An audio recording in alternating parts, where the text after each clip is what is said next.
ஓட்டு விழலன்றதுக்காக வாய்க்கு வந்த மாதிரி என்ன வேணா பேசலாமா அப்படின்ற ஒரு கேள்வி இருக்குதுல்ல. இப்போ அதில் என்ன பேசுறாரு அப்படின்னா, கிட்டத்தட்ட ஓட்டு போடாதவங்கள மிரட்டுறாரு லிட்டரலா மிஸ்டர் சீமானவர். ஒரே ஒரு கேள்வி நான் சீமானவர்கள்ட்ட கேட்கணும்னு ஃபர்ஸ்ட் நினைக்கிறேன். நான் முதல் கேள்வி, நிறைய கேள்வி இருக்கு. முதல் கேள்வி, நேற்று என்னத்துக்காக இந்த மாநாடு நடந்துச்சு நீங்க சொன்னீங்க? முள்ளிவாய்க்காலோட அவங்களோட ரெமம்பரன்ஸ் டே அப்படிங்கிறதுனால அதை பத்தி ஒரு எழுச்சி, தமிழர் எழுச்சி அப்படின்ற மாதிரி ஒரு மாநாடு. அதை பத்தி எவ்வளோ நேரம் பேசுனேன்? அது ஒரு கேள்விக்குறிதான். 1.5, 3, 6, 8% போன கட்சி இன்னைக்கு திரும்பவும் 4% கிட்ட வந்து நிக்குதுன்னா அதுக்கு காரணம் தாவேக்கா. அந்த வெறுப்பு, அந்த கடுப்பு. தலைமைச் செயலகத்தில் நடந்த டிஸ்கஷனை பற்றி இதுக்கு முன்னாடி வீடியோ வந்திருக்கா, இது ரீல்ஸ் போட்டிருக்காங்க, இது ஒரு ரீல்ஸ் ஆச்சு அப்படின்னு அவர் ரொம்ப விமர்சித்து பேசியிருக்காங்க. ஆனால் அவர் அந்த அரசு அதிகாரியே கிடையாது, ஒரு சங்கத்தோட கூட்டமைப்பு தலைவர் தான். அவர் அரசு அதிகாரி கிடையாது, அவர் மேலே எந்த ஆக்ஷனும் எடுக்க முடியாது. ஆனால் இதை ஏன் வந்து இந்த மாதிரி பண்ணுறீங்க அப்படிங்கிற மாதிரி ஒரு டாக்ஸ் போயிட்டுருக்கு சார் சோஷியல் மீடியாவில். அவரும் அதுக்கு விளக்கம் தெரிவிச்சிருக்காரு தனியார் தொலைக்காட்சியில். இந்த மாதிரி இதுக்கு முன்னாடி இந்த சிஎம்லாம் வந்து நாங்கள் ரொம்ப சார் அப்படின்னு பயந்து தான் பேசிகிட்டு இருப்போம், ஆனால் இப்போ அப்படி கிடையாது, அவர்கிட்ட நான் கேட்டு தான் பண்ணேன் அப்படிங்கிற மாதிரி அவரே ஒரு சின்ன விளக்கம் கொடுத்துருக்காரு சார்.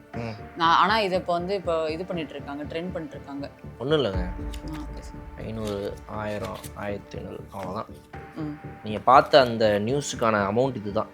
ஓகே, இது வந்துச்சுன்னா இந்த மாதிரி நியூஸ் போட்டுருவோம். இது வந்து ஒரு மாற்றுத்திறனாளிகளுடைய சங்கம். அந்த சங்கத்துடைய தலைவர் ஒருத்தர் எடுத்து போட்டதை ஒரு அரசு ஊழியர்னு எடுத்து நீ போடுறன்னா நீ எவ்வளோ பெரிய டப்பாவா இருப்ப. நீ வந்து அப்போ எதுக்காக வேலை பார்க்குறனா, கடைசி வரைக்கும் இந்த பணத்துக்காக தான் வேலை பார்க்குறேன். இவ்வளோலாம் சீரியஸாக ஆக்சுவலாக நம்ம பேசவே கூடாது. இவங்களை ஜோக்காக எடுத்துகிட்டு போயிட்டே இருக்கணும். ஏன்னா இவங்களை மக்கள் ஜோக் பண்ணிட்டாங்க, இவங்க ஒரு ஜோக்குன்னு சொல்லி மக்கள் அனுப்பிட்டாங்க. இப்போ நம்மளுடைய சீரியஸ் பேச்சுக்குள்ளே வரதுக்காக இவங்க இடம் போடுறாங்க. நமக்கும் அந்த இடம் கொடுத்துட்டுருக்கணும், கொடுக்கக்கூடாது. உங்களை ஜோக்காகவே பார்த்துட்டு போயிடணும். உங்களை ஜோக் காட்டியாச்சு, நீங்கள் இனிமேல் எப்போவுமே ஜோக் தான் ஃபார் எவர். இந்த மாதிரி அமலாக்கத்துறை வந்து ஒரு கடிதம் அனுப்பியிருப்பாங்க தமிழக அரசுக்கு. இந்த மாதிரி நாங்கள் ஒருத்தர் மேலே ஆக்ஷன் எடுக்கணும், சீக்கிரம் அடுத்த கட்ட நடவடிக்கை ஏதாவது பண்ணுங்க, பெர்மிஷன் கொடுங்க, அடுத்த இதுக்கு நாங்கள் விசாரணைக்கு போகணும் அப்படிங்கிற மாதிரி ஒரு விஷயம் சொல்லியிருக்காங்க சார். பார்த்தீங்களா? இன்னும் யார் மேலே இதெல்லாம் போக வேண்டியது இருக்குன்னு தெரியல.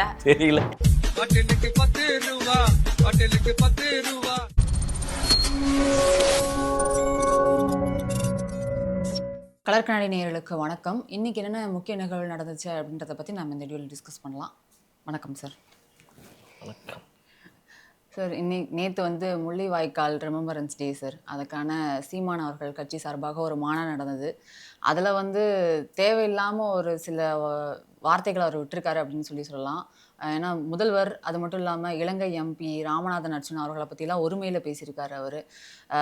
முக்கியமாக சொல்லணும்னா முதல்வர் விஜய் அவர்களை வந்து 10,000 கோடி கடன் இருக்குன்னு தெரியாமையா நீங்களாம் அறிவிப்புகள்லாம் வெளியானீங்க, நல்ல வேலை நாங்களாம் சட்டமன்றத்துக்குள்ளே வரல, நான் வந்திருந்தா நீங்களாம் வெளியில் நின்றுருப்பீங்க அப்படிங்கிற மாதிரிலாம் பேசினார் சார். அதை பார்த்தீங்களா? அதாவது இதை பற்றி பேசுகிறதுக்கு முன்னாடி நான் அந்த வணக்கத்தை நான் வச்சது காரணமே என்ன அப்படின்னா, தயவுசெய்து என்னை இதை பற்றி பேச வச்சிடாதீங்கிறதுக்காக அந்த வணக்கம் வச்சேன். நீங்கள் இதை கேட்டீங்க. என்னன்னா, சீமானவர்கள் மீது ஒரு மரியாதை இருக்கு, எனக்கு தனிப்பட்ட முறையிலையும் இருக்குது, உங்களுக்கும் இருக்குன்னு நினைக்கிறேன். எல்லாருக்குமே ஒரு அரசியல்ல வந்துட்டு ஒரு மாற்றத்துக்கான நிறைய விஷயங்களை முன்னெடுப்பா பேசினாருப்பா, ஒரு வித்தியாசமான அரசியலை கையில் எடுத்தாருப்பா இப்படின்ற சில மரியாதைகள்லாம் இருக்குது. அதை அட்லீஸ்ட் அவர் காப்பாத்திக்கணும்னு நான் ஆசைப்படுறேன். அதை காப்பாத்திக்க தவறுறாரு. ஓட்டு விழலன்றதுக்காக வாய்க்கு வந்த மாதிரி என்ன வேணா பேசலாமா அப்படின்ற ஒரு கேள்வி இருக்குதுல்ல. இப்ப அதுல என்ன பேசுறாரு அப்படின்னா, கிட்டத்தட்ட ஓட்டு போடாதவங்கள மிரட்டுறாரு லிட்டரலா மிஸ்டர் சீமானவர். கண்டிப்பா என்ன பண்றாரு அப்படின்னா வந்து, வருவேல ஏதாவது ஒரு பிரச்சனை என்கிட்ட வருவேல வந்து மனுவை நீட்டிக்கிட்டு வந்து நிப்பல. இவரு நம்ம பெரிய முதலமைச்சர், இவர்கிட்ட மனுவை நீட்டி வந்து நிக்கிறாங்க. போராட்டம் பண்ணணும்னு என்னைய தானே வந்து கேட்பீங்க, அண்ணே இந்த மாதிரி ஒரு பிரச்சனை நடக்குதுண்ணே தமிழ்நாட்டுல, வாங்கின ஒரு போராட்டத்துக்கு என்கிட்ட வந்து நிப்பல, அப்போ நீ இன்னொரு சீமான பாப்பா அன்னைக்கு நீ என்கிட்ட. லிட்டரலா நீங்க உங்களை ஓட்டு போடாதவங்க நீங்க என்ன மாதிரி பேசுறீங்க, என்ன மிரட்டுறீங்க? இதுதான் உங்களுடைய அரசியலா? மக்களே ஒருமையில திட்டாரு சார். என்னைக்காவது ஒரு நாள் நீங்க என்கிட்ட வந்துதானே அவங்கள அதைத்தான் சொல்றேன் அதைத்தான் சொல்றேன். இந்த மாதிரி வந்துட்டு ஓட்டு போடல, நீ வந்துட்டு அப்ப வந்துட்டு உனக்கு திரை கவர்ச்சி தேவைப்பட்டுச்சு, இதுக்கு போனல, அதான் நீ தான் உனக்கு கடவுளே கூட்டிட்டு வந்த மாதிரி ஆட்சியில இருந்து கடவுளையே கூட்டு வந்து ஆட்சி நிப்பாட்டி வச்சிருக்கல நீ, அப்புறம் நீ எதுக்கு என்கிட்ட வர, நாளைக்கு என்கிட்டலாம் வந்துடாத அப்படின்ற மாதிரி மக்களை வந்து சொல்றாரு. இது ஒரு பேச்சு. எனக்கு ஓவராலா இப்போ எனக்கு என்ன ஒரே ஒரு கேள்வி நான் சீமானவர்கள்ட்ட கேட்கணும்னு ஃபர்ஸ்ட் நினைக்கிறேன். நான் முதல் கேள்வி, நிறைய கேள்வி இருக்கு. முதல் கேள்வி, நேத்து என்னத்துக்காக இந்த மாநாடு நடந்துச்சு நீங்க சொன்னீங்க? முள்ளிவாய்க்காலோட அவங்களோட ரெமெம்பரன்ஸ் டே அப்படிங்கிறதுனால அதை பத்தி ஒரு எழுச்சி, தமிழர் எழுச்சி அப்படின்ற மாதிரி ஒரு மாநாடு அதை பத்தி நடந்தாங்க. எவ்வளவு நேரம் பேசினாரு? அது ஒரு கேள்விக்குறிதான் சார். நீங்க எதுக்கு, நான் என்ன சொல்றேன், இதுதான் பிரச்சனைன்றேன் இவர்கிட்ட. நீங்க எதுக்காக ஐயா அந்த மாநாட நடத்துனீங்க நேத்து? தோல்விக்காக புலம்பும் மாநாடு, பேர் வச்சிருக்கோம், கொட்டி தீக்கும் மாநாடு, தாவேக்காவை வறுத்தெடுக்கும் மாநாடு, இப்படி ஏதாவது இந்த மாநாடு டைட்டில் வச்சு நீங்க பேசிட்டு இருக்கலாம். என்னங்க நீங்க ஜஸ்டிஸ் பண்றீங்க? நீங்க இதுதான் உங்களுடைய அரசியலா? அப்ப நீங்க என்ன அதாவது இதுதான் நான் சொல்றேன், மீண்டும் மீண்டும் சொல்றேன், எனக்கு தனிப்பட்ட முறையில் சீமான் அவர்கள் மீது வந்துட்டு அந்த ஒரு தனித்துவத்துக்கான ஒரு மரியாதை இருக்குது. அந்த மரியாதையை அவர் இழந்துகிட்டே போறாருன்னு நான் சொல்றேன். நீங்க எதுக்காக இந்த அரசியலுக்கு வந்தீங்க? நீங்க என்ன அரசியல் கையில் எடுத்திருக்கிறீங்க? அதை நீங்க ஏன் விட்டுறீங்க? அப்ப முதல்ல வந்து திமுக எதிர்ப்பு நின்னவங்க நீங்க தாவேக்கா எதிர்ப்பா மாறிட்டீங்க. ஆமா, உங்களுக்கு வந்து தாவேக்கா உங்ககிட்ட நீங்க 8%க்கு வளர்ந்து போயிட்டு இந்த கட்சி 1 1.5 3 6 8% போன கட்சி இன்னைக்கு திரும்பவும் 4% கிட்ட வந்து நிக்குதுன்னா அதுக்கு காரணம் தாவேக்கா. அந்த வெறுப்பு, அந்த கடுப்பு. அப்ப நான் என்ன சொல்றேன், சரி ஓகேங்க, உங்களை மீறி வந்து யாரோ மக்கள் வந்துட்டு அவங்கவுங்க கட்டுப்பாடுல இருக்கிறாங்க, உங்க கட்டுப்பாடுல யாரும் இல்ல, சுயமா ஒவ்வொருத்தவங்க முடிவெடுக்கிறாங்க, உங்களுக்கு ஓட்டு போடல, இப்ப அதுக்கு என்ன பண்ணலாம்? நீங்க உங்க அரசியலை இன்னும் எப்படி மேம்படுத்தலாம், நீங்க என்ன சரி பண்ணலாம்? ஆளுங்கட்சியா இருந்து திமுக தோத்து போயிட்டாங்க. பல தொகுதிகள்ல வந்துட்டு அந்த வேட்பாளர் முகமே தெரியாது, அவர் பேரே தெரியாது, ஆனா ஓட்டு போட்டிருக்காங்க. ஏன்னா காரணம் விஜய்ன்றது ஒரு முகத்துக்காக. அதையும் தாண்டி இங்க ஒரு மாற்றம் தேவைப்பட்டிருக்குது. அந்த மாற்றமாக 15 வருஷமா கத்துன்னு கத்துற உங்களை நிஜமா அவங்க மக்கள் ஏத்துக்கல, உங்களை ஒரு மாற்றமாவே அவங்க பார்க்கல. விஜய் அவர்கள் மேல ஒரு மாற்றம் நம்பிக்கையை வச்சிருக்காங்க. அந்த நம்பிக்கையை நீங்க ஏன் இத்தனை நாளா வந்து பெறாம போயிட்டீங்க? திரைக்கவர்ச்சி அந்த கதையெல்லாம் வேணாம் சார். திரைக்கவர்ச்சியெல்லாம் விடுங்க. அவர் அரசியலை பேசுறாரு. திரைக்கவர்ச்சியா தான் கமலஹாசன் வந்தாரு. எங்க போனாரு கமலஹாசன்? அவரு சினிமால இருந்து வந்திருக்காரு, டைரக்டர். அவரு நீங்களும் டைரக்டர்னு சொல்லி வந்தீங்க. சரி விடுங்க, நடிகராகவே வந்தாரு கமலஹாசன். உச்சகட்டமா இருந்த 2 நடிகர்கள், ஒன்னு ரஜினி, இன்னொன்னு கமல். அதுல இருந்து வந்த கமலஹாசன் இன்னைக்கு வந்து கட்சி வந்து அடமானம் வச்சு திமுகல போயிட்டு எம்பி சீட்டுக்கு ராஜ்யசபாக்காக உட்காந்துக்கிட்டு ட்வீட்ல வந்துட்டு தான் பண்ணதெல்லாம் சரின்னு வந்து நியாயப்படுத்துற அரசியல் பண்ணிக்கிட்டு ஏதோ வாழ்க்கையை ஓட்டிக்கிட்டு இருக்காரு அரசியல் இன்னைக்கு. அப்ப அதே மாதிரி அவரால் நினைச்சிருந்தா ஜெயிச்சிருக்க முடியுமா? ஏன் ஜெயிக்கல? இப்ப திரை கவர்ச்சிங்கிறது இங்க முக்கியம் கிடையாது, மக்களுடைய மனசை வெல்லணும்.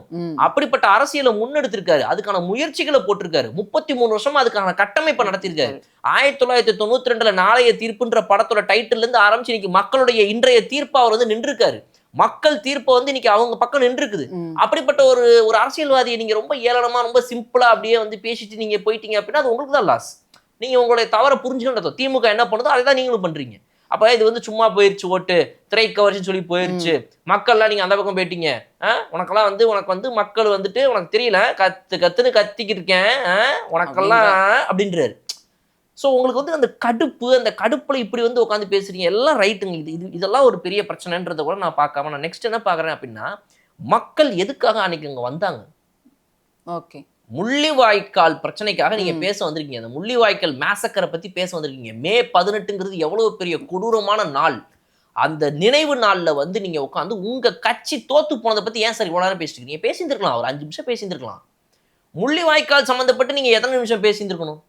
நீங்க பேசணும் 1 மணி நேரத்துக்கு 15 நிமிஷம் 10 நிமிஷம் அந்த இன்டர்வியூ, அந்த பிரஸ் அவர் பேசின அந்த ஸ்பீச் 1 மணி நேரத்துக்கு 10 நிமிஷத்துல 5 நிமிஷம் பேசிக்கிறாருங்க ஒரு முள்ளிவாய்க்கால் பத்தி. 21 நிமிஷம் முதலமைச்சர் விஜய் பத்தி தான் விமர்சிச்சு பேசி அங்க இருந்து ஆரம்பிச்சவர் கடைசி வரைக்கும் நீங்க தாவேக்காவையும் ஓட்டு போட்ட மக்களையும் வஞ்சிச்சு பேசிருக்கீங்க. இதுதான் உங்களுடைய அரசியலா? இதுதான் உங்களுடைய அரசியல் புரிதலா? இதுதான் உங்க அரசியல் மெச்சூரிட்டியா? இந்த மெச்சூரிட்டி 15 வருஷம் 16 வருஷம் ஆகி உங்களுக்கு வராதனாலதான் மக்கள் உங்களை அங்கேயே வச்சிருக்காங்க. சிஎம் அவர்கள அன்னைக்கு வந்த உனக்கெல்லாம் நீ எல்லாம் அப்படின்னு பேசிட்டு இருக்காரு. அதுதான் இது என்ன பேச்சுங்க? இது என்னங்க அரசியல்? இவங்களுக்குலாம் வந்து இன்னுமே வந்து அவர் ஒரு முதல்வர்னு ஏத்துக்க முடியல. அப்ப இவ்வளோ பேசுற சீமான் அவர்கள் உண்மையான ஒரு அரசியல்வாதி. நீங்க வந்துட்டு நான் காங்கிரஸையும் பாஜகவையும் என்னைக்கும் எதிர்த்து நிற்பேன், நான் என்னைக்கும் அவங்க பக்கம் போக மாட்டேன், நான் வந்துட்டு ஒரு கொள்கை எடுத்தா கொள்கையின் கோட்பாடுல நிக்கிறேன், வேணா நான் வந்து ஒரு பெரிய மா வீரன் அப்படின்னு பேசுற நீங்க விஜய் அவர்கள் உங்க வீட்டுக்கு வந்த வீட்டை கதவை போட்டு வெளியே போயிருக்க வேண்டியதானே? எதுக்கு நேர்ல சந்திச்சீங்க? பல்ல காட்டுறீங்க, கையை பிடிச்சு கூட்டிட்டு போனாரு வீட்டுக்கு, கையை பிடிச்சு கூட்டு போயிட்டு மலர் கொத்தெல்லாம் கொடுத்து நல்லா ஜாலியா பக்கத்துல நின்று போட்டோ எடுத்து, அப்ப வெக்கமா இல்லையா உங்களுக்கு? என்னங்க அரசியல்? இந்த அரசியல்வாதிகளுடைய போக்கே எனக்கு புரியலைங்க. நேர்ல வரும்போது சந்திச்சுக்கிறாங்க, சிரிச்சுக்கிறாங்க, கட்டி பிடிச்சுக்கிறாங்க, நல்லா கை கொடுத்துக்கிறாங்க, பின்னாடி போயிட்டு அசிங்கமா திட்டிக்கிறாங்க. இந்த அரசியலும் வேண்டான்றேன். மக்களுக்கு இந்த அரசியல் பிடிக்கல. சரிங்களா? இப்போ எலெக்ஷன் ஒரு பிரச்சாரம் ஒன்று நடக்குது, அந்த பிரச்சாரத்துல விஜய் அவர்கள் வந்துட்டு மு.க. ஸ்டாலின் அவர்கள் வந்துட்டு அவர் பண்ற அரசியல்ல இருக்கக்கூடிய தவறுகளை சுட்டி காட்டினார். நீங்க வந்து ஸ்டாலின் சார் டாக்ஸ் ஒன்று வச்சிருக்கீங்க புதுசா, ஆமா. நீங்க வந்து மக்களின் பணத்தை கொள்ளையடிக்கிறீங்க, மக்களின் வரி பணத்தை நீங்க வந்துட்டு சூறையாடி நீங்க உங்களுடைய கட்சியில பணம் ஒவ்வொருத்தவங்க நீங்க சேர்த்து வச்சிருக்கீங்க, நீங்க வந்து ஒரு லஞ்ச லாவண்யத்துல வாழ்ந்துட்டு இருக்கிற ஒரு கரப்டட் ஆட்சியை கொடுக்குறீங்க அப்படின்றத சொன்னாங்க. இதுல ஏதாவது ஒண்ணு நடக்காததை விஜய் அவர்கள் சொன்னாருன்னு ஸ்டாலின் அவர்கள்னாலே வேற யாராலையும் சொல்ல முடியுமா? இல்ல கண்டிப்பா அவர் சொன்னது முடியாது. எல்லாமே உண்மைதான். கரெக்டா? அதை வந்து அவங்களே ஒத்துக்கிட்டனாலதான் இன்ன மக்களும் வரைக்கும் ஒத்துப்பாங்க. அதை அவங்களே மக்களை விடுங்க, மக்கள் தான் வந்து திரை கவர்ச்சி இருக்கிறாங்களே ஒத்துக்குவாங்க, மக்களை விடுங்க. அவரே முதல்ல அதை ஒத்துக்கிறாருன்னு அர்த்தம். ஏன்னா ஒவ்வொரு விஷயமும் விஜய் அவர்கள் பேசுனதுக்கெல்லாம் ஸ்டாலின் அவர்கள் எதிர்ப்பு தெரிவிக்கிறார். என்னைய பத்தி இப்பெல்லாம் நீங்க சொல்றீங்க அப்படிலாம் சொல்றீங்க, லஞ்சத்தை பத்தி பேசுறாங்களே, நீங்க கரப்ஷன்ல வாழ்றீங்கன்றாங்களே, அதுக்கு இது வரைக்கும் ஒரு வார்த்தை, ஒரு வரி, ஒரு எழுத்து இருக்குமா அவங்களுடைய ரிப்ளைல? ஏன்னா அவங்களுக்கு தெரியும் இதெல்லாம் நம்ம டிஃபெண்ட் பண்ண முடியாது அப்படின்னு. அப்போ அந்த மாதிரி தான் விஜய் அவர்கள் தன்னுடைய கிரிட்டிசிசத்தை எடுத்து வச்சிருக்காரு. எங்கேயுமே அவர் பேசிய அரசியல்ல அவர் வந்து ஒவ்வொரு மேடையில பேசும்போதும் அரசியல் நாகரிகம் இல்லாம, மேடை நாகரிகம் இல்லாம கேவலமான அரசியலை கையில் எடுத்து பேசவே இல்லை. அதனாலதான் அவரு தைரியமா நான் உன்னுடைய அரசியல் தவறுன்னு சொன்னேன். ஆனா இன்னைக்கு நான் சிஎம் ஆனதுக்கு அப்புறமா உங்களை நேர்ல வந்து நான் பாக்குறேன், நீங்க எல்லாம் எனக்கு முன்னாடி அரசியல் இருக்கிற மூத்த தலைவர்கள், உங்களை ஒரு முறை வந்து சந்திச்சு பார்த்துட்டு போறதுலாம் மூலமா அதுக்கு என்ன அப்படின்னா, நான் இன்னைக்கு பொறுப்புக்கு வந்துட்டேன், உங்களுடைய கோஆபரேஷன் எனக்கு வேணும். ஏன்னா நீங்க எல்லாம் எதிர்க்கட்சி தலைவர்கள், நான் சொல்றதுக்குலாம் நீங்க ஒன்றும் ஆமாம் போட வேண்டிய அவசியம் கிடையாது. பட் ஆனா நாளைக்கு ஒரு முடிவு எடுக்கணும் அப்படின்னா தமிழ்நாட்டுடைய முக்கிய கட்சி தலைவர்கள் நீங்கெல்லாம், நம்மளாம் ஒன்று சேர்ந்து இந்த தமிழ்நாட்டை பெருசாக்கணுன்றதுக்காக நான் மரியாதை நிமித்தமா உங்களை வந்து பார்த்துட்டு போனேன்றது தான் அவருடைய மீட்டிங். அதுதான் வந்து ஒரு அரசியல் நேர்மை. ஆனா இவங்க எவ்வளவு கேவலமா நடந்துக்கிறாங்க அப்படின்னா, நேர்ல வந்த மனுஷனை பார்த்து கை கொடுத்து நல்லா ஜாலியா சிரிச்சு பேசிட்டு பின்னாடி வந்து அப்படியே ஆப்போசிட்டா பேசுது. நான் என்ன சொல்றேன்னா, ஐயோ சிஎம் அவர்கள் நேரில் வந்து பார்த்துட்டு போயிட்டாரா, இனிமேல் நம்ம எதிர்க்கவே முடியாதா, இனிமேல் நம்ம வந்து சிஎம் நல்லவர்னு சொல்லிட்டு போயிடணுமா, அப்படி சொல்ல வரல. எதிர் அரசியல் பண்ணுங்க, ஆனா அதை எவ்வளவு டீசெண்டா பண்றீங்கன்றது இருக்குதுல்ல. நீங்க நேர்ல பார்த்த ஒருத்தரை சிரிச்சு ஒரு மலர் கொத்தை கொடுத்து எப்படிங்க? நான் ஓப்பனா சிம்பிளா கேட்கறேன். இப்ப நீங்களும் நானும் பழகுறோம், நானும் நீங்களும் ஃப்ரெண்ட்ஸ், ரைட்டுங்களா? இப்ப நான் உங்களை பத்தி பின்னாடி போய் ஒரு 4 பேர்ட்ட தப்பா பேசுறேன்னு தெரிஞ்சா நீங்க அடுத்து என்ன பண்ணுவீங்க? அது பிரேக் ஆயிடும், பேச மாட்டீங்க. என்னடா நம்மள்ட்ட நேரடியா பேசாம கண்டிப்பா வந்து எல்லாம் வந்து கேட்பீங்க, ஏன்டா நேரடியா என்கிட்ட வந்து பேசிருக்கலாம், ஒண்ணு கேட்பீங்க, இல்லைன்னா கேட்காம என்ன அவாய்ட் பண்ணிட்டு போயிடுவீங்க. அது அங்கேயே பிரேக் ஆயிடும் இல்லையா? ஆனா இவங்க எப்படி பண்றாங்க அப்படின்னா, அரசியல் உங்களுக்கு புரியல. இது சாட்டை துரைமுருகன் இதே விளக்கம் தான் கொடுத்தாரு. சீமான் அவர்கள் வந்துட்டு அன்னைக்கு டாக்டர் டி.கே. பிரபுவை காரைக்குடியில வச்சு கட்டி பிடிச்சப்ப வந்துட்டு என்ன சொன்னாருன்னா, வந்து அதுக்காக என்ன பண்ண சொல்றீங்க நீ வந்து, டேய் உன்னை நான் வந்துட்டு வீடியோலாம் வச்சு அந்த திட்டிருக்கேன், நீ வந்து ஒரு கேவலமானவன், நீ ஒரு மோசமானவன், அவன்கிட்ட பேச மாட்டேன் அப்படின்னு நேரில் போய் சொல்ல சொல்றீங்களா? அப்படிலாம் பண்ண முடியாதுங்க. நேரில் பார்த்தா ஹலோ ஹாய் அப்படின்னு கை கொடுத்துக்கணும். அது வந்து அரசியல் பண்பு அப்படின்றாங்க. எனக்கு அது புரியல. இது என்ன ஜஸ்டிஃபிகேஷன் இது? அரசியலா இருந்தாலும் மக்களுடைய சாதாரண வாழ்க்கையா இருந்தாலும் மனுஷன் தானே எல்லாருமே. ஒரு மனுஷன் பின்னாடி ஒன்றும் முன்னாடி ஒன்றும் பேச முடியும். இது எப்படி உங்களால் இது முடியுதுன்னு எனக்கு தெரியல. இவ்வளவு கேவலமான தரங்கட்ட அரசியலையா பேசுவீங்க நீங்க முன்னாடி வந்துட்டு? அது எல்லாருமே அதுவும் இல்லாம ஒருமையிலே பேசியிருக்காரு சார். இவ்வளவு கேவலமா? அதுக்கு மக்களும் கை தட்டுறாங்க. ரொம்ப ராங்கா மக்கள்னு சொல்லாதீங்க, அவங்கள மக்கள்னு சொல்லாதீங்க. சீமான் அவர்களுடைய கட்சியினர்னு சொல்லுங்க. மக்கள்னு சொன்னா நீங்க பொதுவா எல்லாரையும் சொல்ற மாதிரி. சீமான் கட்சியினர், சீமான் ஆதரவாளர்கள் அப்படி வேணா சொல்லுங்க, அது வேணா நான் ஒத்துக்கிறேன். அவர் பேசுனதுல ரொம்ப ரொம்ப முக்கியமான ஒரு விஷயம், எனக்கு தெரிஞ்சு சீமான் அவர்கள் இதுக்கு மேல அரசியல் பண்றதுக்கு 1% கூட அவசியமே இல்லைன்னு நான் சொல்லுவேன். இந்த ஸ்பீச்ல அவர் பேசுனதை கேட்டது என்ன சொல்றாரு அவர் அப்படின்னா, மக்கள் வந்து இந்த திரை கவர்ச்சியில இருக்கிறாங்க, இந்த மாதிரிலாம் இருக்கிறாங்க, இதை பத்தி இவர் சொன்னாரு அவரு சொன்னாருன்னா அந்த என்னென்னமோ பழங்காலத்து ஆளுங்க பேச்செல்லாம் சொல்லிட்டு அதுல என்ன சொல்றாருன்னா, யாரோ ஒருத்தவங்க கால் மார்க்ஸா யாரோ ஒருத்தவங்க சொன்னதாக இவர் என்ன சொல்றாருன்னா, இந்த மக்கள் எல்லாருமே வந்துட்டு இந்த மாதிரி வந்துட்டு அறிவார்ந்தவர்களெல்லாம் தேர்ந்தெடுக்கவே மாட்டாங்க, மக்கள் வந்து இந்த மாதிரி வந்து கவர்ச்சி மிக்க இந்த மாதிரி நபர்களை தான் தேர்ந்தெடுப்பாங்க, இவங்களை மாற்றவே முடியாது, இவங்களை திருத்தவே முடியாது, ஒரு அறிவார்ந்தவனையும் ஒரு கவர்ச்சி உடையவனையும் நீ கொண்டு வந்து நிப்பாட்டினா, இந்த திரை கவர்ச்சி உடையவனையோ இல்லை வந்து மக்கள் மனம் வென்று அவனை தான் சூஸ் பண்ணுவாங்க, அறிவார்ந்த பேச்சுக்களை பேசணும்னா சூஸே பண்ண மாட்டாங்க அப்படின்னு சொல்றாரு. அப்ப நான் என்ன சொல்றேன், இதுதான் உங்க தியரி, அப்ப நீங்க அரசியல் விட்டு போயிருங்க. உங்களை பொறுத்த வரைக்கும் அவர் திரை கவர்ச்சி உடையவர், உங்களை பொறுத்த வரைக்கும் நீங்க ரொம்ப அறிவார்ந்தவர், மக்கள் அறிவார்ந்தவரா இவங்களான்னு சொன்னா மக்கள் இவங்களை தான் சூஸ் பண்ணுவாங்க அப்படின்றத அன்னைக்கே ஒருத்தர் சொல்லிட்டாரு. அப்போ உங்களுக்கு நீங்க தெரிஞ்சு போச்சு, நீங்க இதுக்கு அரசியல் பண்ண வேணாமே, அப்ப போயிருங்க. கரெக்ட் தான் சார், கரெக்ட் போயிடலாம்ல. அப்போ உங்களுக்கு தியரி, இவ்வளவு பெரிய தியரியை நீங்க புரிஞ்சு வச்சிருக்கீங்க, வாழ்க்கை உலக தத்துவத்தையே புரிஞ்சு வச்சிருக்கீங்க, அப்ப ஏன் அரசியல் பண்றீங்க நீங்க? அதையும் மீறி ஏன் நீங்க அரசியல் வந்து நிக்கிறீங்க? இது என்னோட ஒரு கேள்வி. அது அந்த தியரி உங்களுக்கு புரிஞ்சிருச்சுன்னா, இதுதான் மக்கள், இப்படிதான் இந்த மக்களை நீங்க மட்டம் தட்டுறீங்களே, மக்கள் வந்து அறிவார்ந்தவர்களே சூஸ் பண்ண மாட்டாங்கன்னு நீங்க அடிச்சு சொல்றீங்களே, நீங்க அறிவார்ந்தவர்கள்னு சொல்றீங்கல்ல, உங்களை சூஸ் பண்ண மாட்டாங்களே, அப்ப ஏன் அரசியல் வரீங்க? கண்டிப்பா. அப்ப யாரை ஏமாத்துறதுக்காக நீங்க அரசியல் பண்றீங்க? எதுக்கு இந்த நான் என்ன சொல்றேன்னா, சீமான் அவர்களை இவ்வளவு எதிர்த்து கேள்வி கேட்கறதுக்கான மனம் எனக்கு கொஞ்சம் கூட கிடையாதுங்க. ஆனா இவ்வளவு பெரிய தரங்கட்ட அரசியலை இவர் பண்றாருங்கிறதுல எனக்கு என்ன பெரிய வருத்தம் அப்படின்னா, இவரை நம்பி அவ்வளவு பேர் வந்து கை தட்டுறாங்க தெரியுமா? அவங்களை இவர் இப்படி ஏமாத்திக்கிட்டு இருக்காருன்றதான் எனக்கு ரொம்ப வருத்தமா இருக்குது. ஏன் ஏமாத்துறாருன்றதை நான் சொல்றேன். இந்த மாதிரி வந்து மக்களுடைய முடிவு இதுதான்றது தெரிஞ்சு போச்சு, அதனால அரசியல்ன்றதை சொல்றாரு. இன்னொரு முக்கியமான விஷயம் என்ன சொல்றாருன்னா, அவரே ஒரு ஸ்டேட்மெண்ட் சொல்றாரு அந்த இதுல. 2 ஸ்டேட்மெண்ட் சொல்றாரு. 2 கான்ட்ராடிக்டரி ஸ்டேட்மெண்ட். 1, நான் அடிச்சு சொல்றேன் தம்பிகளா, இந்த மக்களை திருத்துறதுக்கு கொஞ்ச நாள்லாம் பத்தாது, இன்னும் 25 வருஷம் ஆகும். இவங்கள இதுதான் அப்படின்றத இவங்களுக்கு புரிய வைக்கிறதுக்கு இன்னும் 25 வருஷம் ஆகும் அப்படின்றாரு. இந்த பக்கம் 2029 நான் 40 தொகுதியிலும் தனிச்சு போட்டிட போறேன் அப்படின்றது எல்லாம் கை தட்டுறாங்க.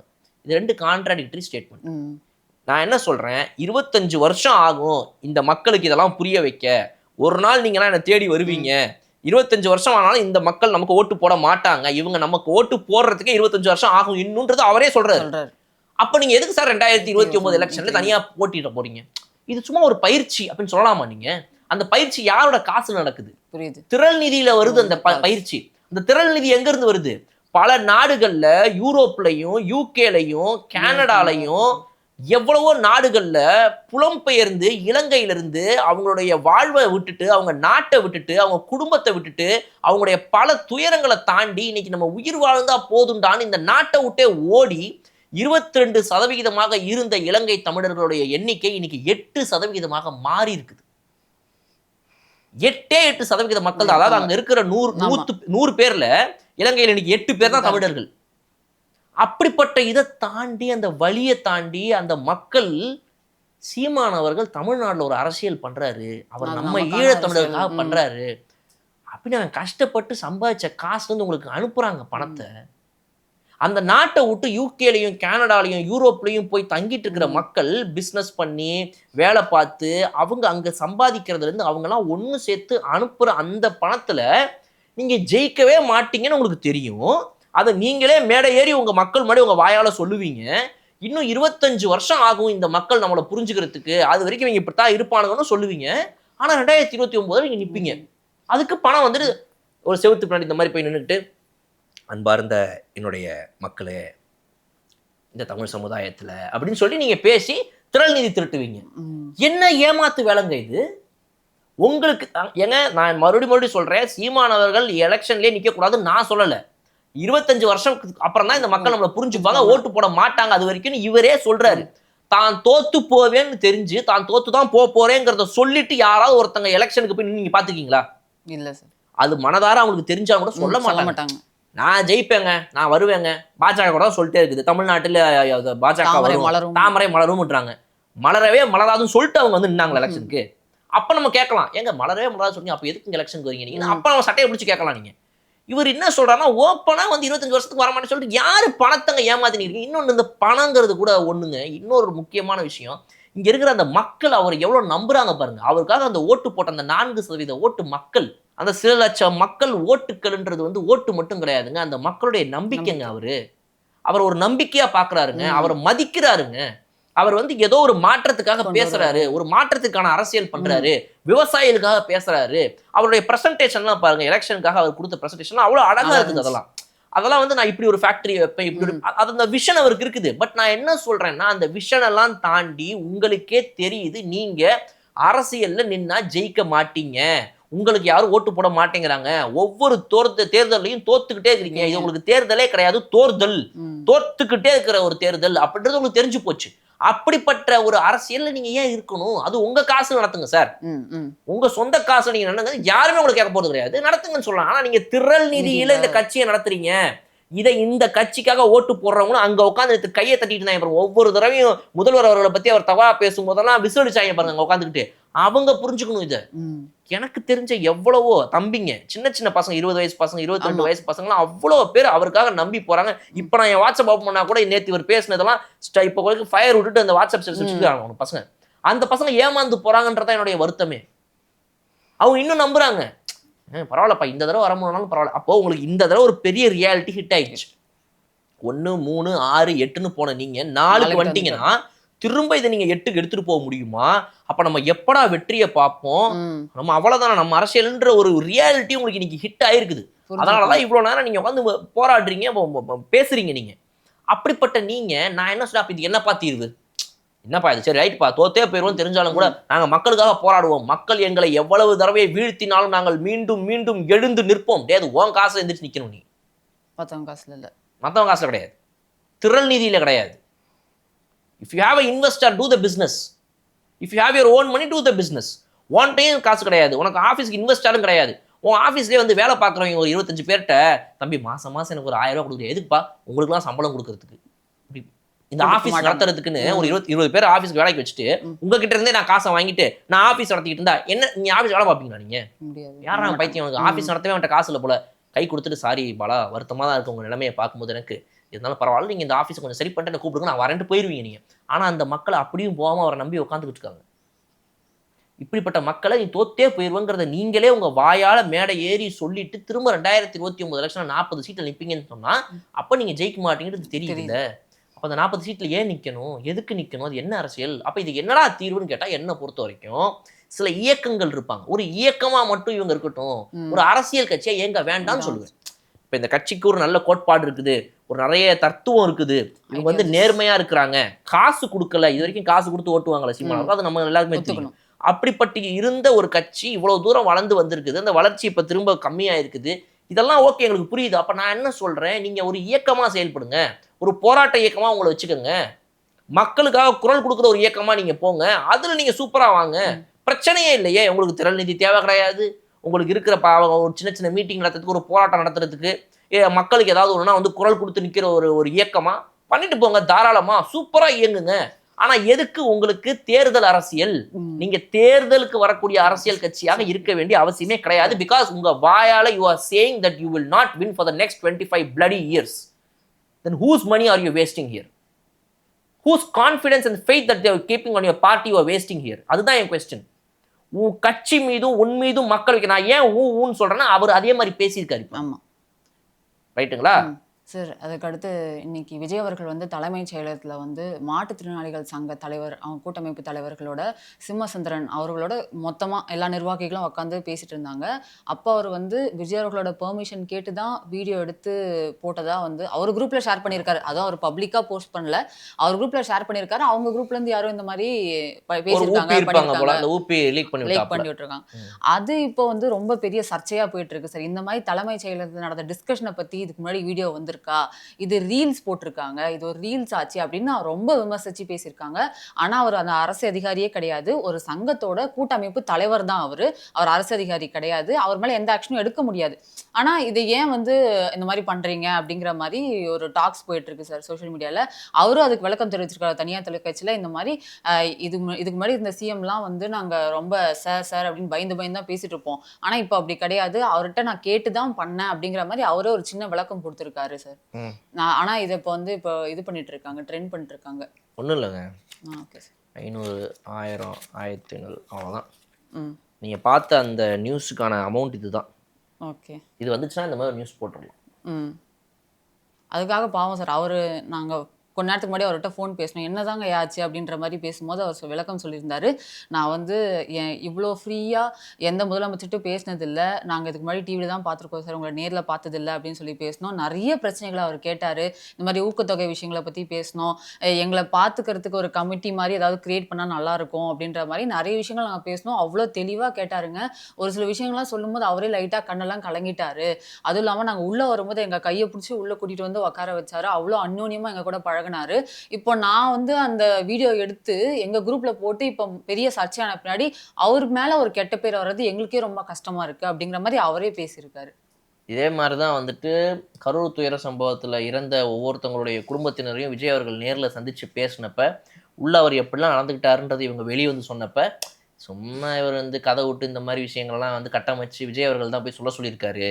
இந்த மாதிரி வந்து அவர் காலில் விழுந்தாரு, ஒவ்வொருத்தவங்ககிட்டயும் மன்னிப்பு கேட்டாரு, கதை. இதெல்லாம் கண்ணு முன்னாடி எங்க முன்னாடி எல்லாரும் முன்னாடி வந்து விட சொல்லுங்க. எல்லாம் அசிங்கமா தேவையில்லாம திமிரா பேசினவங்க தான் இன்னைக்கு வந்து உட்காந்துக்கிட்டு நாங்கள் கணிக்கவே இல்லை தாவேக்கா இப்படிப்பட்ட ஒரு ஓட்டுக்களை வாங்கும்னு சொல்லி உட்காந்துட்டு இருக்கிற ஊபி ஜேர்னலிஸ்ட். அப்போ இவங்க எல்லாரும் சேர்ந்து என்ன ஒரு கட்டமைக்கிறாங்க அப்படின்னா, விஜய் அவர்களை எங்கெங்கெல்லாம் அடிக்கலாம், விஜய் அவர்களுடைய பெயர் எங்கெங்கெல்லாம் கெடுக்கலாம், இந்த ஆட்சியின் பெயர் எங்கெல்லாம் கெடுக்கலாம், முதலமைச்சர் சீட்டுக்கு எங்கெங்கெல்லாம் வந்துட்டு பங்க விளைவிக்கலாம் அப்படின்றத ட்ரை பண்றாங்க. ஒரு பாவங்க அவர் வந்து ஒரு மாற்றுத்திறனாளிகளுடைய சங்க தலைவரா இருக்கிறாரு, ரைட்டுங்களா? அவங்க வந்து அவரை பார்க்க போறாங்க, அந்த நொடியை என்ஜாய் பண்ணிருக்கிறாங்க, அவர்கிட்ட பெர்மிஷன் கேட்டிருக்காங்க. ஆமா, ஐயா எடுக்கலாமா, இந்த மாதிரி நான் ஒரு போட்டோ எடுக்கலாமா, எடுத்துக்கங்கன்னு அவர் சொல்லியிருந்திருக்காரு. பதில் சொன்னதா கூட தான் அவர் சொன்னார். அவரே சொல்றாரு, அவர் எடுத்துக்கோங்க எங்களை சொன்னாருங்க, சொன்னதுக்கு அப்புறம் தாங்க நான் என் போனை திருப்பி செல்ஃபி எடுத்தேன் அப்படின்னு சொல்றாங்க. நான் என்ன சொல்றேன், ஒரு இடத்துல வந்து ஒரு மீட்டிங் நடக்கிற இடத்துல அது நடக்குதுங்கிறத எப்பப்ப வீடியோ எடுக்கணும் எடுக்கக்கூடாதுன்றது ஒரு முதலமைச்சருக்கு தெரியும், சரிங்களா? சில வந்து இப்போ யமஹாவுடைய ஹெட்டை மீட் பண்ணாரு, இந்தியா ஹெட்டு, BMW உடைய இந்தியா ஹெட்டை மீட் பண்ணாரு. இந்த மாதிரி பல மீட்டிங் எல்லாம் நடக்கும்போது கூட அதை வந்து ஒரு ஒரு போட்டோக்காக, ஒரு ஃபைலுக்காக வந்துட்டு இந்த மாதிரி இவங்க மீட் பண்ணாங்க அப்படின்றதுக்காக ஒரு போட்டோ எடுக்கிறாங்க, எடுத்து சிஎம்ஓ உடைய அபிஷியல் பேஜ்லயே போடுறாங்க. ரைட்டுங்களா? அது தவறுன்னு சொல்ல முடியுமா? அவங்களுடைய இதோட அந்த மீட்டிங்கை வெளியே கொண்டு வரணும்னு சொல்லி ஒரு போட்டோ எடுக்கப்படுது. அது மாதிரி முதலமைச்சருடைய இதோட பெர்மிஷனோட இவர் எடுக்கிறாரு. இவர் இப்படி போனை இப்படி திருப்பி எடுக்கிறது, இப்படி எடுக்கிறதுலாம் தெரியாம அந்த முதலமைச்சர் அங்க உட்காந்துக்கிட்டு அவங்க கிட்ட பேசிட்டு இருக்கிறாரு. ஏன்னா தெரிஞ்சதுனால தான் அவங்கவுங்க அமைதியா இருக்காங்க. எடுத்துக்கோங்கன்னு சொல்லிட்டு அவர் பாட்டு உட்காந்து அவர்கிட்ட இது பண்ணிட்டு அவங்க இவர் இங்க எடுக்கும்போது கூட இங்க பார்த்தா கூட பேசுறாரு அவர், ரைட்டுங்களா? அப்ப அவருடைய பெர்மிஷனோட எடுக்கப்பட்ட ஒரு வீடியோ, அது அவரோட குரூப்ல போட்டிருக்காரு, வாட்ஸ்அப்ல ஏதோ ஒரு குரூப்ல அவர் எடுத்து போட்டிருக்காரு. உள்ள இருக்கிற ஊபி ஒருத்தன் லீக் பண்ணிட்டான். இப்ப இந்த மீடியா இதை எடுத்து போடும்போது தன்னுடைய வேலையை எப்படி பாக்குது? ஒரு முதலமைச்சரின் அறையில் உட்காந்து அவரோட பேசும்போது லீக்கான ரீல்ஸ், லீக்குன்ற எதிரா லீக்கு? அவரே எடுத்து அவரே போறது உனக்கு லீக்கா? இல்ல வந்துட்டு இது வந்துட்டு ஒரு புரோட்டோகாலே கிடையாது, இது வந்து ஒரு முதலமைச்சருடைய ரூம்ல இருந்து அப்படியே எடுத்து போடக்கூடாது. ரீல்ன்றத வந்து மார்க் பண்ணிட்டே இருக்காங்க சார். அது ரீல் கிடையாது, அது வீடியோ. ஜெனரலா அவங்க வீடியோ எடுத்து இவங்க ரீல்ஸ் பண்ணுவாங்கல்ல, சோஷியல் மீடியால தான் சார் தோத்து போயிட்டாங்க அவங்க. அந்த மாதிரி சோஷியல் மீடியால தோத்து போயிட்டாங்க பாவம். இப்பதான் நேத்துல இருந்து எல்லாம் எடுத்து போட்டுக்கிறானுங்க. அவங்க போட்ட யூடியூப் ஆடுல மட்டும் இருக்கிற ஒரு சில வீடியோக்கெல்லாம் 9 கோடி 19 கோடி 90 கோடி வியூஸ்லாம் வந்திருக்குது. அவ்வளவு தடவை அதை மக்களை பார்க்க வச்சிருக்கிறாங்க. பாவம், டிஜிட்டல் மீடியால சோஷியல் மீடியால என்னன்னே தெரியாத ஒரு கட்சி 90 கோடி வியூஸ் ஒரு வீடியோக்கெல்லாம் வாங்கிட்டு உட்காந்துட்டு இருக்கு. பாவம் தான், ரொம்ப கஷ்டம் தான் அவங்களுக்கு என்னன்னே தெரியாது எப்படி நடத்துறதுன்னு. அதனாலதான் இன்னைக்கு பெண் நிறுவனத்தை வந்துட்டு மிகப்பெரிய அளவுல மக்கள் நிறைய பேர் அவங்க கட்சியை நிறைய போட்டு அடிச்சு போட்டு துவச்சு பெண்ல இருந்து இன்னைக்கு வந்துட்டு சபரீசன் அவர்கள் வந்து ஒரு இதுவே போட்டார், அபிஷியல் ரிலீஸே போட்டுக்கிறாரு நேத்து. இந்த மாதிரி வந்து இல்லைங்க, இந்த மாதிரி வந்துட்டு இந்த மாதிரி எப்படிங்க முதல்வர்கள் சொல்லி இதெல்லாம் நாங்கள் பண்ணியிருக்கோம், நாங்கள் யோசிப்போங்க, நாங்கள் சீரமைச்சு மறுபடியும் எல்லாம் பண்ணுவாங்கன்ற நிலைமைக்கு நீங்கள் வந்து இருக்கு. அப்போ பெண்ணுன்றது என்ன பண்ணிட்டு இருந்துச்சு? பேனா கம்பெனி வச்சு நடத்திக்கிட்டு இருந்துச்சா? ரீஃபில் பண்ண வச்சுக்கிட்டு இருந்துச்சா? என்ன பண்ணுச்சு பெண்ணுன்னா? சோஷியல் மீடியா டிஜிட்டல் மார்க்கெட்டிங்லாம் பண்ண ஒரு பெரிய டிஜிட்டல் மார்க்கெட்டிங் ஆஃபீஸ் தானே அது. சோஷியல் மீடியாவை கான்சென்ட்ரேட் பண்ணலையா? எங்களுக்கு ஒழுங்கா பண்ண தெரியல, எங்களுக்கு வந்து மக்களாட்சியை ஒழுங்கா நடத்த தெரியல, எங்களுக்கு துப்பு கிடையாதுன்னு வேணா சொல்லுங்க, ஒத்துக்கலாம். இவங்க ரீல்ஸ் ஆச்சுன்னு ஏன் சார் சொல்றாங்க? நான் உங்கள் தேவா அப்படின்னு சொல்லிட்டு அந்த பையனோட அவ்வளவு ரீல்ஸ் பண்ணிட்டு இருந்தாரு. எடுத்து போட்டு மம்பளுக்குறாங்களே. நான் தான் சொல்றேன், இவ்வளோலாம் சீரியஸா ஆக்சுவலாக நம்ம பேசவே கூடாது. இவங்களை ஜோக்கா எடுத்துட்டு போயிட்டே இருக்கணும். ஏன்னா இவங்களை மக்கள் ஜோக் பண்ணிட்டாங்க, நீங்க ஒரு ஜோக்குன்னு சொல்லி மக்கள் அனுப்பிட்டாங்க. இப்ப நம்மளுடைய சீரியஸ் பேச்சுக்குள்ள வரதுக்காக இவங்க இடம் போடுறாங்க, நமக்கு அந்த இடம் கொடுத்துட்டு இருக்கணும். கொடுக்கக்கூடாது, உங்க ஜோக்காவே பார்த்துட்டு போயிடணும். ஜோக் காட்டியாச்சு, நீங்க இனிமேல் எப்பவுமே ஜோக் தான் ஃபார் எவர். நான் என்ன சொல்றேன், நிஜமா இவங்க எவ்வளோதான் ட்ரை பண்ணிட்டுமே, முக்குன்னு முக்கி இவங்க ட்ரை பண்றாங்க, என்னென்னமோ பண்றாங்க. இந்த மாற்றுத்திறனாளி இது வந்துட்டு, அதாவது ஆட்டோ சங்கம்னு ஒரு ஆட்டோ ஓட்டுநர்கள் சங்கம் இருக்குது. அது என்ன கவர்மெண்ட் சங்கமா? அது என்ன ஒரு கவர்மெண்ட் ஆபீஸா? அது மாதிரி அந்த ஒரு குட்டி அமைப்பு, அங்க அது ஒரு அமைப்பு, ஒரு சங்கம், ரைட்டுங்களா? பஸ் ஓட்டுநர்கள் சங்கம்னு இருக்கும், ரைட்டுங்களா? அது வந்துட்டு பேருந்து ஓட்டுநர்கள் சங்கம்னு இருக்கிறது வந்துட்டு எப்படின்னா கவர்மெண்ட்ல வேலை பார்க்குற அவங்களுடைய அந்த யூனியன் இருக்கும், அது கூட வேற. இது வந்து ஒரு மாற்றுத்திறனாளிகளுடைய சங்கம். அந்த சங்கத்துடைய தலைவர் ஒருத்தர் எடுத்து போட்டதை ஒரு அரசு ஊழியர்னு எடுத்து நீ போடுறன்னா நீ எவ்வளோ பெரிய டப்பாவா இருப்ப. நீ வந்து அப்போ எதுக்காக வேலை பார்க்குறனா, கடைசி வரைக்கும் இந்த பணத்துக்காக தான் வேலை பார்க்குற. இந்த 1500 ஓவாக்காக நீ ஒரு மாற்றுத்திறனாளி ஒருத்தரை காயப்படுத்தி அவர் வந்து மனம் வருந்தி இன்னைக்கு நம்ம ஒரு இன்டர்வியூ கேட்குறோம், நம்மளையும் பார்த்து பயப்படுறாரு. ஆமா, கேட்கும் போது அப்படிதான் தயவு செய்து வேணாங்க, தப்பா எடுத்து போட்டுருவீங்க, உள்ள கூப்பிட்டு வச்சு இந்த திமுக ஊப்பி மாதிரி ஒருத்தன் உட்காந்து கேள்வி மேல கேள்வி கேட்டு எதாவது பண்ணிடுவான்னு பயப்படுறாரு நினைச்சுக்கிட்டு. அவர் இல்லைங்க, நாங்க ரொம்ப ஜென்யூனான ஆளுங்க, வந்து உங்களுடைய பிரச்சனை சொல்லுங்க, ஐயா நான் வேணாங்க என்ன விட்டுருங்க அப்படின்னு ஒரு ஓடுறாரு. மொத்த மீடியா மேலேயுமே ஒரு பயத்தை கிரியேட் பண்ற மாதிரி இந்த மெயின் ஸ்ட்ரீம் மீடியா கேவலமான ஒரு வேலையை பார்த்துக்கிட்டு இருக்கு. அதுக்கு காரணம் இந்த காசு தான். இந்த மாதிரி அமலாக்கத்துறை வந்து ஒரு கடிதம் அனுப்பியிருப்பாங்க தமிழக அரசுக்கு. இந்த மாதிரி நாங்கள் ஒருத்தர் மேலே ஆக்ஷன் எடுக்கணும், சீக்கிரம் அடுத்த கட்ட நடவடிக்கை ஏதாவது பண்ணுங்க, பெர்மிஷன் கொடுங்க, அடுத்த இதுக்கு நாங்க விசாரணைக்கு போகணும் அப்படிங்கிற மாதிரி ஒரு விஷயம் சொல்லியிருக்காங்க சார். பாத்தீங்களா? இல்ல இன்னும் யார் யார் மேல இதெல்லாம் போக வேண்டியது இருக்குன்னு தெரியல. தெரியல. அமலாக்கத்துறை வந்து ஆக்சுவலா இந்த மேட்டரை வந்து போன கவர்மெண்ட் கிட்டயே கொடுத்துருக்குது. இந்த மாதிரி வந்துட்டு ஒரு மு.க. ஸ்டாலின் அவர்கள் வந்துட்டு முதல்வராக இருந்தப்ப அப்பவே அவங்க கேட்டிருக்காங்க இந்த மாதிரி ஒரு மேலே ஆக்ஷன் எடுக்கணுங்க அப்படின்னு. அதாவது ஒரு சிட்டிங் எம்எல்ஏ மீது இந்த மாதிரிலாம் ஒரு நடவடிக்கை எடுக்கணும் அப்படின்னா முதல்வர்கிட்ட கேட்கணும். கண்டிப்பா அவங்க ஸ்டேட்ல இருக்கிற ஒரு எம்எல்ஏ மேல ஒரு நடவடிக்கை எடுக்கணும். அது ஆளுநர்கிட்டயும் போச்சுன்னு நினைக்கிறேன் சார். அவர் அமைச்சரா இருக்காரு அப்படிங்கிறது. பட் ஆனா ஃபர்ஸ்ட் சிஎம் சொல்லாம அது வந்து ஆளுநர் மட்டும் ஓகே சொன்னா கூட பத்தாது. சிஎம் வந்துட்டு சரிங்க ஓகே இந்த எம்எல்ஏ மீது நீங்க நடவடிக்கை எடுக்கலாம் ப்ரொசீட் அப்படின்னு சொல்லி அவர் கொடுக்கணும். அது மாதிரி தான் நம்ம சட்டம் இருக்குது. அப்ப இந்த இடத்துல வந்து ஸ்டாலின் அவர்கள்ட்ட போயிட்டு இந்த மாதிரி ஏங்க இந்த மாதிரி வந்துட்டு ஒரு இது பண்ணணுங்க, கொஞ்சம் இது பண்ணுங்க, ரிமாண்ட்ல எடுத்து ஆளை தூக்கி போடணும் அப்படின்னு சொல்லி கேட்டுக்கிறாங்க. ஆளு நம்மளால் எப்படி கொடுப்பாப்புல, அதெல்லாம் கொடுக்கவே இல்லை. அந்த இடத்துல சைனை போடாமல் அதை அப்படியே வந்து வெயிட்டிங்லேயே கடப்பில் போட்டுக்கிறாப்புல. இந்த தடவை என்ன ஆயிடுச்சு அப்படின்னா இப்போ முதல்வராக திரு ஜோசப் விஜய் அவர்கள் வந்ததுக்கு அப்புறமா திரும்ப அமலாக்கத்துறை வந்துட்டு இன்னொரு கடிதத்தை எழுதி போட்டு என்னங்க ஒரு அரெஸ்ட் ஒன்று பெண்டிங்கில் இருக்குதுங்க, கொஞ்சம் என்னென்னு பார்த்து விடுங்க அப்படின்னு சொல்லிட்டு. இப்போ மக்கள் சில பேர் என்ன சொல்கிறாங்க அப்படின்னா இதில் தாவேக்காவுடைய தரப்புலேருந்து வந்து அவங்க இதை கொஞ்சம் யோசிப்பாங்க, எடுத்த உடனே ஓகே இதான் சாக்குன்னு சொல்லி திமுக மேலே ஒரு ஸ்மாக்கை போட்டுருவோம் அப்படின்னு சொல்லி பண்ண மாட்டாங்க. ஏன் அப்படின்னா இன்னுமே நாங்கள் திமுக கூட்டணியில் தான் இருக்கிறோம் என்று சொல்லக்கூடிய விசிக, அப்புறம் கம்யூனிஸ்ட் கட்சிகள், இவங்கெல்லாம் வந்து உள்ள இருக்கும் காரணத்தினால் அவர்கள் ஒருவேளை வந்துட்டு திமுகவால் தூண்டப்படலாம். என்ன செந்தில் பாலாஜி தூக்கி போட்டுக்கிறாங்க உள்ள, நீ இன்னும் அங்க உள்ள உட்காந்துட்டு இருக்கிற, கிளம்பி வா அப்படின்னு சொல்லி இவங்க டார்ச்சர் பண்ணுவாங்க. கண்டிப்பா நம்ம கூட கூட்டணியில் இருக்கிறதோடனே சொன்ன நீ எதுக்கு நீ இன்னும் அங்கேயே பண்ணிட்டுக்கிற, நீங்க வாங்க போங்க பேச்சே வராது இல்லைங்க தான், நீ வா போதான், எதுக்கு இன்னும் அங்கேயே இருக்கிற, கிளம்பி வா அப்படின்னு சொல்லி இவங்க கொஞ்சம் பேச்சுக்களை போட்டு பார்ப்பாங்க. இதுல முக்கியமான விஷயம் இந்த ஐயூஎம்ல கூட இவங்க எதனா ஒன்று பண்ணி இது பண்ணிடுவாங்க. ஏன்னா கேரளா அளவுக்கு ஐயூஎம்எல் இங்க ஸ்ட்ராங் கிடையாது, தூக்கி அடிச்சிடலாம். சிபிஐ சிபிஎம்லாம் தூக்கி போட்டு ரிவர்ஸ் மேக் அடிச்சிருவாங்க. கண்டிப்பா ரைட்டுங்களா? அது என்னோட முடிவு, இந்த விஷயத்துல வந்து இதுக்கெல்லாம் நாங்க வர முடியாதுன்னு அவங்க சொல்லலாம். ஒருவேளை அவங்க செந்தில் பாலாஜி அவர்கள் மேல முறையான எவிடன்ஸ் வந்து சமர்ப்பிக்கப்பட்டுச்சு அப்படின்னா கூட்டணி கட்சிகளாலே கூட எதுவும் பேச முடியாது, தப்பானவங்களுக்காக சப்போர்ட் பண்ணி நிக்க மாட்டாங்க அப்படிங்கறது ஒண்ணு இருக்கு. பட் தாவேக்காக்கு இவ்வளவுலாம் யோசிக்க முடியுமா? அந்த இடத்துல ஒரு ரிஸ்க் ஃபேக்டர் இருக்குதுல்ல அவங்களுக்கு. போறது இவங்க அதிமுகல இருந்து வெளிநடப்பு செஞ்சு வந்த அந்த 25 எம்எல்ஏக்கள் இருக்கிறது ஒரு நல்ல பிளஸ் பாயிண்ட்னா 144 நிக்கிறாங்க அவங்க. பட் இருந்தாலுமே அந்த 144 இருந்து ஏதாவது சில நம்பர்ஸ் வந்து என்ன பண்ணும் அப்படின்ற ஒரு சின்ன பயம் இருக்கலாம். அது வந்து வெறும் அதிமுக நம்பி இருக்கிற மாதிரி இருக்கக்கூடாது. நமக்கு இடதுசாரிகள் ரொம்ப முக்கியம், அவங்களோட நம்ம தொடர்ந்து ஒரு கன்ஸ்டியூட் ரிலேஷன்ஷிப்ல இருக்கணுங்கிறதையும் அவங்க யோசிப்பாங்க. ஸோ கிட்டத்தட்ட ஒரு ஸ்ட்ராப் தான் இது. இந்த ஸ்ட்ராப்பை எப்படி கழட்டுறாங்க, எப்படி ஜாக்கிரதையா அதை எடுத்து அதுல இருந்து காலை வெளியே எடுக்கிறாங்க அப்படின்றது வந்துட்டு கொஞ்சம் பார்த்து தான் முடிவெடுப்பாங்க தாவேக்கான்னு எனக்கு தோணுது. உடனடியாக செந்தில் பாலாஜி மீது நடவடிக்கை எடுக்கிறதுக்கு முதல்வர் விஜய் அவர்கள் வந்துட்டு கையெழுத்து போடுவாருன்னு எனக்கு தோணலை. இன்னும் கொஞ்சம் ஆலோசனை பண்ணி 14ஆம் தேதி அந்த லெட்டர் அவருக்கு வந்ததாக சொல்லப்படுது. அதுக்கப்புறமா வந்துட்டு இந்த ஃப்ரைடே சாட்டர்டே சண்டே எல்லாம் வந்துருச்சு. இப்போ இன்னைக்கு திரும்பவும் இந்த மண்டே. ஆனா ஒரு சில தகவல் அப்பப்போ வந்துட்டு இருந்துச்சு, இந்த மாதிரி வந்துட்டாங்க, ஆட்சிக்கு வந்துட்டாங்க, இந்த மாதிரி மினிஸ்டர்ஸ் மேல எக்ஸ் மினிஸ்டர்ஸ் மேல எடுப்பாங்களா நடவடிக்கை அப்படின்ற மாதிரி இருந்துச்சு. நேற்று அஃபிஷியலா வந்துருச்சு இந்த மாதிரி இருக்கு. ஸோ அதனால விஜய் அவர்கள் இதுல என்ன முடிவு எடுக்கிறாரு அப்படின்றத நம்ம பொறுத்து தான் பார்க்கணும் அந்த மாதிரி எப்படி போகுதுன்ற. சார் இப்போ நார்த் இந்தியா ரீல்ஸ்லாம் பார்த்தீங்களா சார்? நிறைய most handsome CM in India அப்படின்னு சொல்லி போட்டு தளபதி விஜய் அப்படின்னு போடுறாங்க. நெக்ஸ்ட் பிஎம் அப்படின்னு போட்டு திருப்பியும் தளபதி விஜய் அப்படின்னு சொல்லி சொல்றாங்க.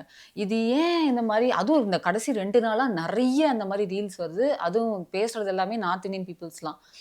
அப்புறம் அதே மாதிரி டிவிக்கு வந்து கேரளாலையும் எக்ஸ்டெண்ட் பண்ணாங்க, ஆந்திராலையும் அதை பற்றி நிறைய பேசுகிறாங்க. சவுத் இந்தியாவில் மட்டும்தான் இருக்கும் அப்படின்றது பார்த்தோம்.